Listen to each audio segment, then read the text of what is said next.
Oh yeah, how's the economy doing? Huh? Hey, I haven't checked. How's the economy doing? Oh man. Down 7.4%. The S&P 500 down 7.4% in a month. Actually insane. You mean Biden's economy? This ain't Biden's economy anymore, mother.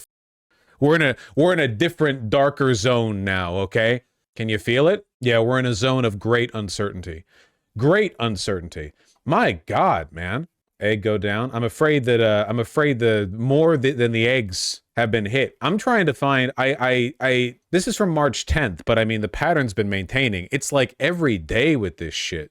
US inflation falls more than expected to 2.8% in February. It went a little dip rather than going up. That's nice. We'll see how things go. Hey, honestly, best case scenario in terms of not hurting people is that inflation hovers around where it is right now, but the stock market just continues to plummet over and over and over again. I saw CNN had a stock crash live stream yesterday. It was so funny. Okay, what was the... I saw somebody was checking on their 401k, and the investment app that they had a trigger warning at the beginning where it was like, hey, before you take a look at this, just keep in mind that the economy, like, you know, rebounds and da-da-da. Did you guys see that? They're adding content warnings to the goddamn asset management apps. Congratulations to President Trump for closing the wealth gap. True. You know, people say they like they you know, respect the accelerationist approach to addressing income inequality, but then when a mother shows up and actually hits the right notes, they get upset. Makes you wonder how committed people are to this this fight. Fox News talking about the Dow plummeting 2 days ago. Wait, so it's Fox News? Let me guess. Glory be to President Trump and Vizier Elon. The economy is going to rebound any day now. Actually, they said that a little bit of hurt to the economy is good, et cetera, et cetera. What are we listening Stocks for? here in the United States tumbling after President Trump declined to rule out a recession. I'm so sorry about that. Exclusive interview with Fox News' Maria Bartiromo. Let's bring in Steve Moore and Robert Wolf to chew this over. So here is what the president said with Maria. Listen here. But are you expecting a recession this year? I hate to predict things like that. There is a period of transition. Remember, by the way, the oligarchs are deliberately trying to create a recession because when the economy crashes, the uber wealthy still have the assets necessary to gobble up all of the businesses that have to liquidate. It's like an elimination of their competition, you know? They get to buy up everything. So when the economy inevitably rebounds, they own way, way, way, way, way more. That's the reason why Donald Trump here, he's asked, are you expecting a recession? No president on earth would answer this question with anything other than no. But Donald Trump is like, because he's been in boardroom meetings, he's been in, like, you know, closed door secret meetings where the oligarchs are like, hey, yeah, we're going to deliberately try to crash the economy because we want more money. He, in his head, you know, he's like, well, yeah, we do, but I can't say that. Because what we're doing is very big. We're bringing wealth back to America. That's a big thing. And there are always periods of, it takes a little time. It takes a little time. You're giving Trump too much credit. It's not about giving Trump credit. Trump has nothing to do with any of this. He's just the front man, okay? He's literally just like the guy, the face that got elected, okay? The deliberate, why not just say it then? Because if Donald Trump just confidently said, we're trying to cause a recession in order to enrich 5 people, it would decrease his popularity in the eyes of the American people. That's it. Like that. This has nothing to do with Trump being smart or a strategist. And also, this is not a high-level strategy, okay? Deliberately creating a recession in order to enrich a small group of people. This isn't like, you don't have to be 200 IQ to pull this off. But I think it should be great for us. You know, Steve, he didn't pish-posh the idea of a recession. If a recession happens on his watch this year after all of the grand economic promises he made, I take it that would not be a good thing. Well, look, I think that, you know, I'm looking at those stock market numbers right now, and they're pretty bad. This is a big sell-off. Here's what I would say, John. I think 80 to 90% of what Trump wants to do on the economy is very positive. I think the DOGE efficiency efforts are great. I think, you know, reducing the tax rates and making his tax cuts permanent are fantastic. I like the idea of producing more oil and gas, deregulating the economy. The problem I see is that Trump has sort of led with this whole tariff barrage. And I think it's very unsettling to markets. And it's sort of the one thing that Trump is doing that's probably not especially in the short term, healthy for the economy. So if I were President Trump in the White House, I would kind of shift and move back to the kinds of things that really will help the economy grow both in the short and long term. All right, so let's put the big board up just so that folks at home can really see. Remember, this whole like deliberately cause a recession bit, this only makes money for a really small group of people. Not the 1%, not the 0.1%, not even the 0.01%. We're literally talking about like the elites. You know, this strategy, this deliberate causing economic harm to benefit, it's literally like a few hundred people. I don't even know. It's not a large number of people. So what has happened here, and what is currently happening, what is causing unrest, is that overwhelmingly very wealthy people vote Republican because they're evil. That's why they're wealthy. That's what Marx wrote. That's why read Das Kapital, and it's like it's just rich people bad over and over and over again. It really drives the point home. Those people who voted for Trump did so because they thought correctly that Donald Trump would fuck over poor people to their benefit. The problem is they're not actually in the inner circle. They thought they were, but they're not. They don't benefit from anything that drives down stock prices. They don't have enough money to engage in rapid asset accumulation after a recession. We're talking about people who are worth a few million. Now, a few million is a lot of money, but it's not enough money that in the middle of a recession, you can start like buying up defunct businesses, private equity shit, consume. It's enough money that you're, fine during a recession. You're not a billionaire. Exactly. So a lot of these guys are kind of confused. They're like, whoa, hold on. I thought we were just going to like go make the stock market go to the moon, I thought we were going to, drive down wages. I thought we were going to legalize the unrestricted child labor in a bunch of states. I thought we were going to do stuff that like improved our portfolios. What are you talking about? These tariffs, they don't help them. This number. We're down more than 700 points now, losing a lot of the value that was built up since Trump became president. Robert, I mean, you could try to turn the super tanker around, but if you run it into the rocks while you're doing that, that would seem to me to be a problem. So, John, if this was the Biden administration, my pal Steve would be using the terms chaotic, unreliable, wishy-washy, uncertainty, volatile, and I could go on. Listen, Steve and I and you, John, and all of us, we were all nervous at year-end on long-tail inflation. None of us was really nervous about a recession. We actually thought with the possibility of Trump tax cuts, we thought with oil coming down, with regulation going down, we actually thought there would be, probably long-term inflation. We think tariffs is somewhat inflationary. Both Steve and I, again, were not for across-the-board tariffs. We were for using it more as a blunt instrument, doing it on steel, do it on panels, do it on tires. This approach, the administration it's an unforced error. There is no reason that a lot of economists are talking about a recession now.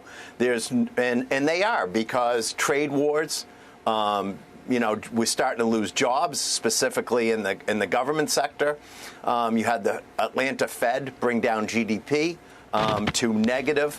And the concern, if Steve and I are part right and President Trump is part right, we'll start talking about stagflation, and that is all world bad. So I'm hoping that they listen to Steve and they kind of reverse this trend of trade wars and 25% and putting it back and putting me when the president does the thing that he campaigned on doing.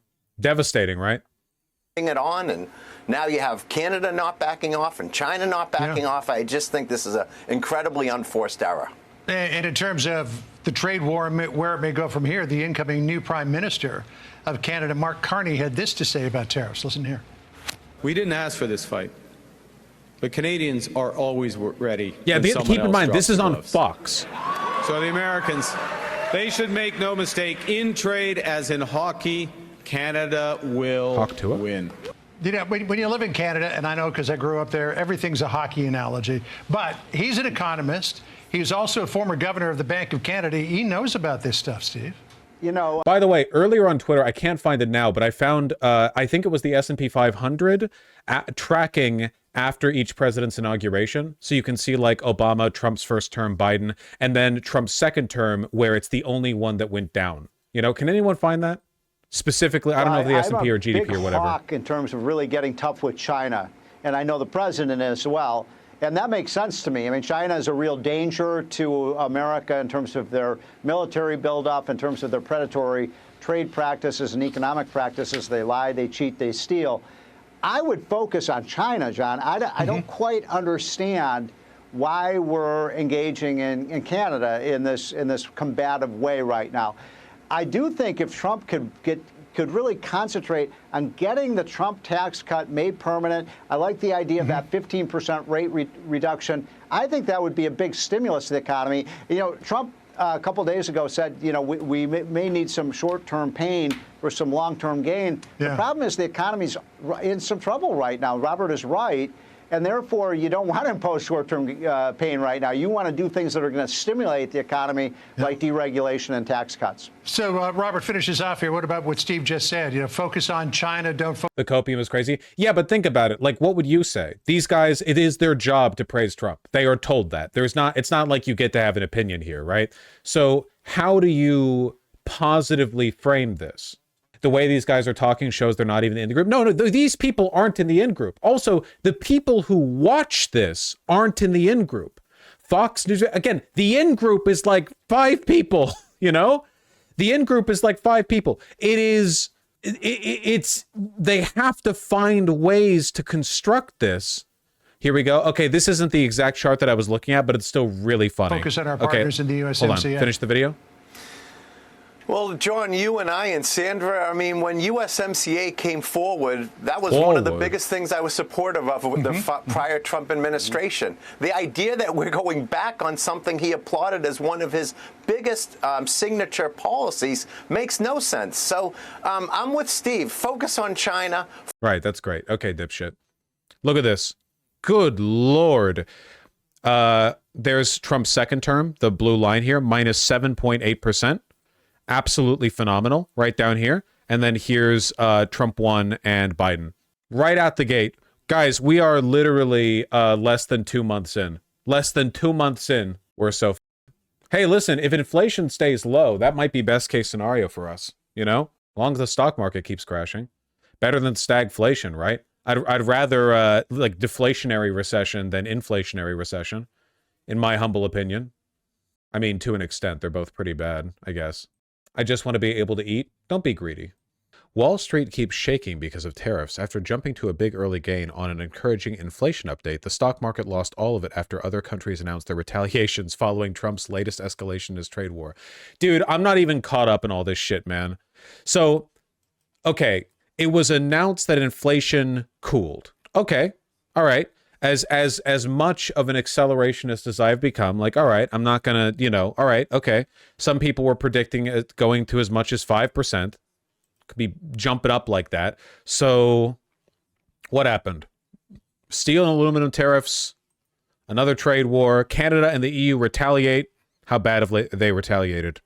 25% reciprocal tariffs on steel products, raised tax on a host of items, tools, computers and servers, display monitors, sports equipment, cast iron products. Huh. Okay. Canada will announce more than $20 billion in tariffs in response to Trump's metal tariffs. Glory to the Canadian regime. Glory to Trudeau. Glory to the Canadian Liberal Party. 1,000-year reign. Thank you. I gotta say, probably not a good sign for the Trump administration that even something as significant as an unexpected decrease in inflation could result in stock gains that are immediately wiped out in the same day. You know? Probably not good. I found it. Ah, here you go. There you go. This is the chart that I was looking at. Performance of the S&P 500 during the terms of the last 4 U.S. presidents. There you go. Can you tell which one's our boy? No second guesses. Not even 2 months in. I am getting tired of winning, Hersberg. You're correct. Do you think Trump being in office will make the far right off in other countries? I don't want to jump ahead to the next segment because, again, we've got like so much to go over. I will say, however, that somebody earlier linked this, the federal vote intention polling done in Canada, where the Liberal Party has jumped up to Assadist levels of support. And, you know, is this accurate? I don't know, but I will say that the Canadians definitely don't like Trump. Apparently not even their conservatives. So, you know, we'll take that, but we'll yeah, glory to the regime, precisely. But we'll talk about that in a second. The Dow Jones Industrial Average swung sharply, pinging between a gain of 287 and a loss of 423.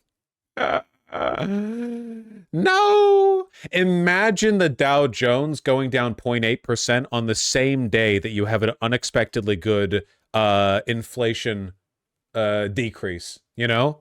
Jesus Christ. Harley Davidson down, Brown-Forman down. Even if Trump ultimately goes with milder tariffs than feared, damage could still be done. The dizzying barrage of on-again, off-again announcements on tariffs have already begun sapping confidence among U.S. consumers and businesses by ramping up uncertainty. That in itself could cause U.S. households and businesses to pull back on spending, which would hurt the economy. Yerp.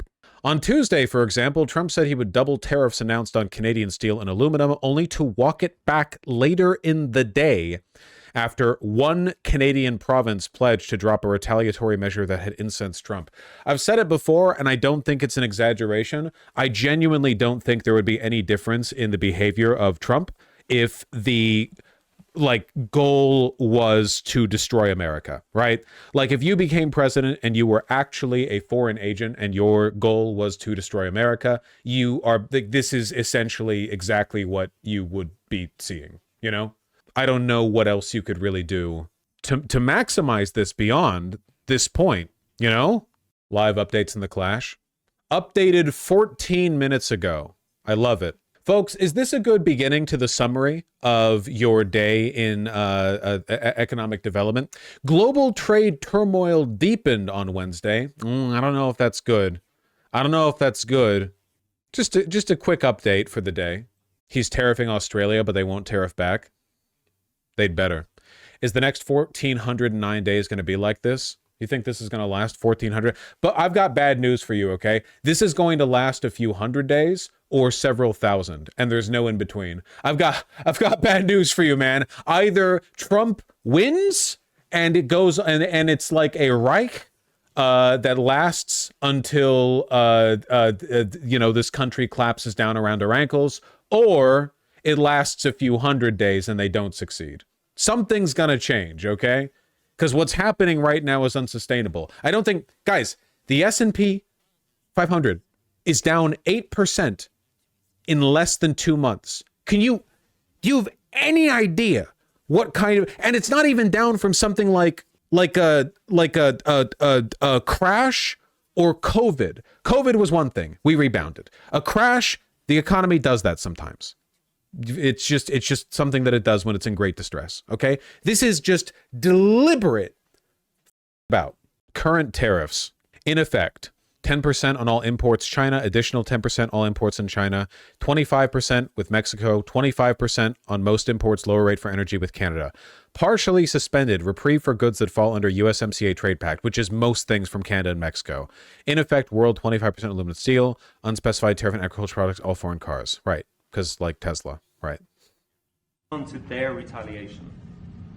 Of course I'm going to respond. You will retaliate. The problem with more is tariffs. our country didn't respond. Look, the EU was set up in order to take advantage of the United States. Including Ireland? Is Ireland taking advantage of the US? Of course they are. Even CNBC is going off on Trump.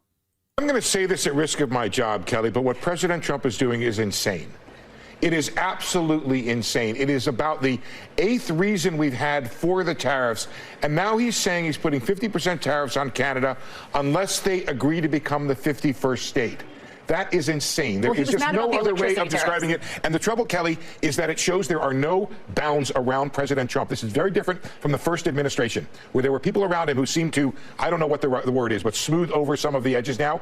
And the other thing that shouldn't risk your job. Yeah, I like that at the beginning of this, he's essentially implying that it's his job to not criticize the president, you know?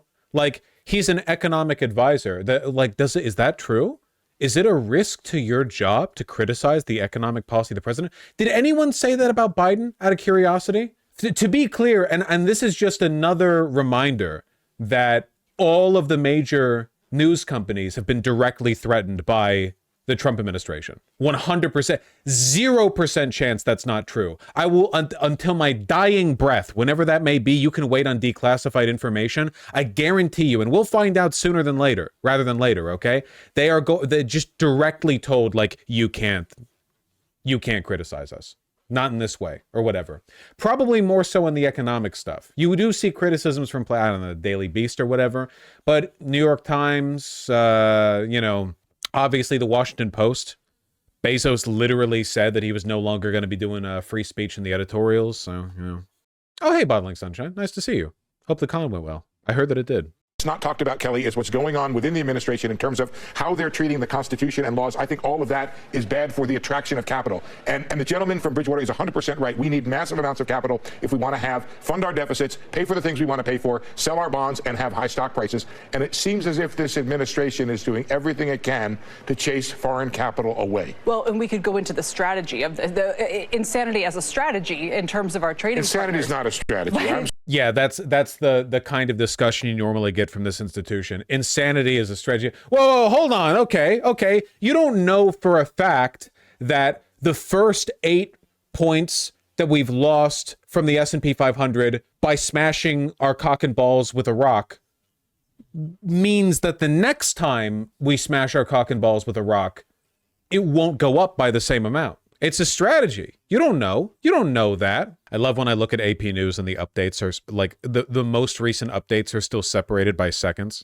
This is probably because I haven't refreshed the page, but you know, 3 minutes, 6 minutes. Jesus. Trump says the friendship between the U.S. and Ireland is strong and unbreakable.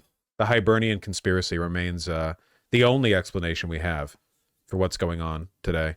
Yeah, I don't know. I know it's kind of like a loose and unstructured update. I'm just like, I took a 6-day long vacation. I come back, everything's on fire. I'm like, okay, what's going on? And we know what's going on. I mean, the whole thing is on fire. Oh, man. To be fair, that's normal for you. Look, to bring a little bit of analysis back to this, which is mostly just me balking at the news, right? Like that's most of what I've been doing. I just want to be clear about this, okay? Just as a summary.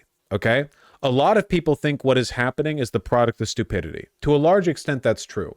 I think that what we're seeing here is that the oligarchs, the ruling class, used to not be as powerful as they are now. It used to be an oligarch was the guy who owned 17 separate newspapers in the town where he owns 6 steel mills. Nowadays, an oligarch can control a social media company with 2 billion people using it every day. Single-handedly, they can control it. People, the oligarchs, have gotten a lot more powerful. The wealth inequality is a lot more disproportionate.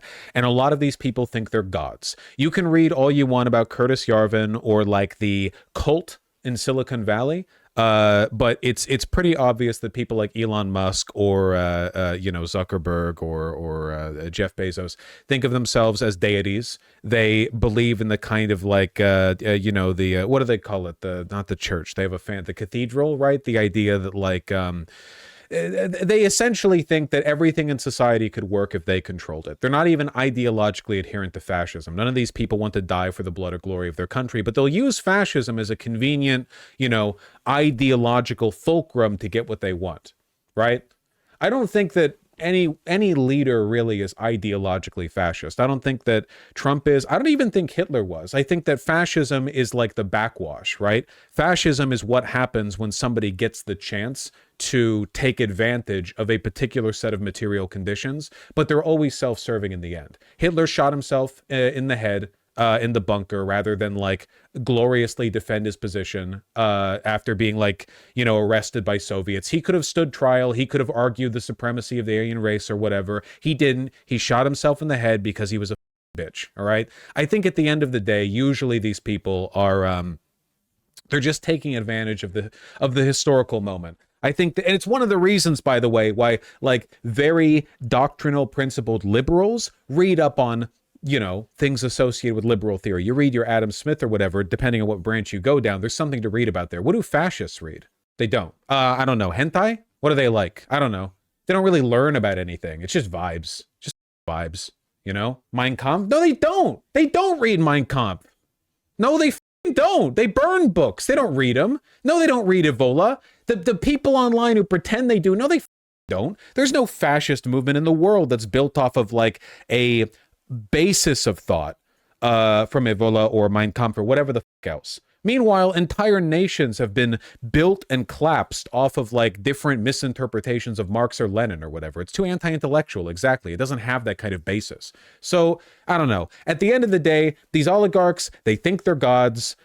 and they're, as is often the case with people who surround themselves with yes men, incapable of self-critique. They're not very smart or inquisitive, and they're burning the country down. What they're trying to do is deliberately clap the economy because they want to be kings of the ashes. They would rather, reign in hell than serve in heaven, et cetera, et cetera. They want to buy up all of the liquidated assets if a recession hits or a depression hits. That's their goal. The problem is they're also very stupid. So they're not very good at doing what they're doing. And it's all just so like obvious and straightforward, like how there's no artifice. They're not even like appropriately dressing up their behavior or their plans in a framework of nationalism. It's so transparent, but whatever. You see it as you see it. That's my take on this, by the way. It's a bunch of low IQ midwits who think they're gods, who have essentially infinite unchecked power. And we're never, ever getting out of this unless the underlying system is destroyed. It's not enough, like Elon and Jeff Bezos and Zuckerberg, like, okay, it's one thing with Elon, who's literally the shadow president. But notice how Zuckerberg and Jeff Bezos, also massive social media tech oligarchs, immediately bent the knee and then pivoted over to the right. Like this. They pretended to be these like apolitical, neutral arbiters of tech and business for decades. And then the nanosecond they thought they could get away with it, Jeff Bezos came out and said, we're no longer allowing anti-American editorials in the Washington Post.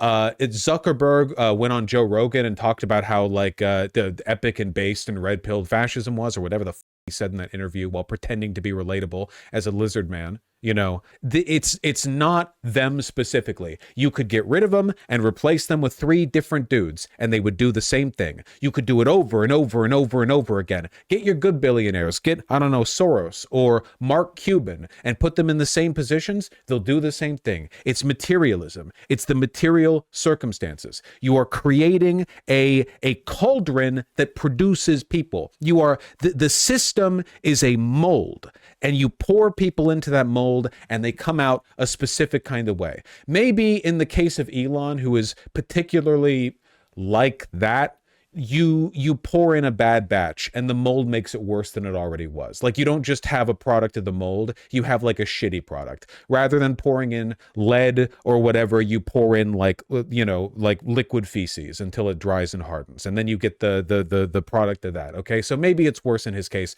but the mold will only ever produce one kind of thing. You all get it?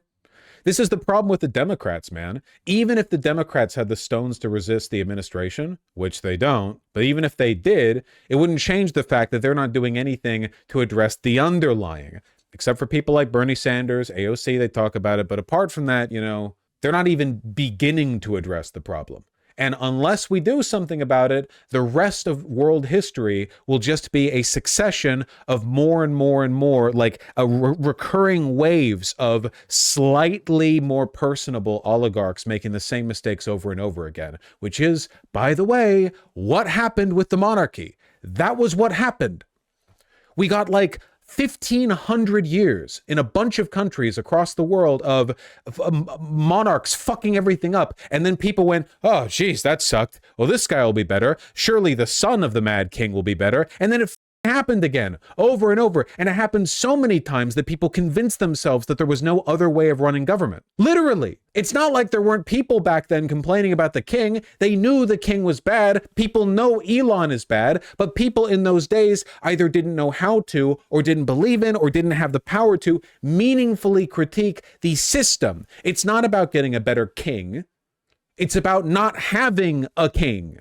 And then the French Revolution happened, and that was a shithole too, or shit show. What are you going to do?